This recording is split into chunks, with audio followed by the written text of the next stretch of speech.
मत बढ़िया से तुम कौन कथा फिरी चली सब बेले हसुच तुम मथर तुम ओढ़ना खसुनी मु तो मूर्ख रोसैया हाँ कर कि ना कर तुम निष्पत्ति तुम्हें बहुत पाठ पढ़िଛ ना कि मु हाँ मु तो पाठर श्री गणेश मो ना देखिले पूरा फाड़े कागज उठिबनी किंतु जीवन पाठ तुम्हें एते पढ़िଛ जे तुम पाखरे 100 पाठ मुंड नुआई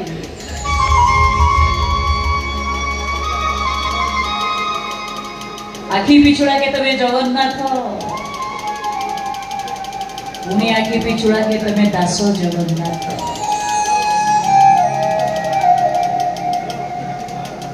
ए सतरे तुम मत बाहाबो निश्चय कहानी नियम कलो नियम पर आकाश चारि पाखे 10 दिग पाड़ वसुधा अग्नि वायु जल समस्त साक्षी जदि तमे मते ग्रहण करिवो ताले मु तुमको विवाह करी तुम पत्नी हेबी तुम सहित सारा जीवन सुखरे संसार करी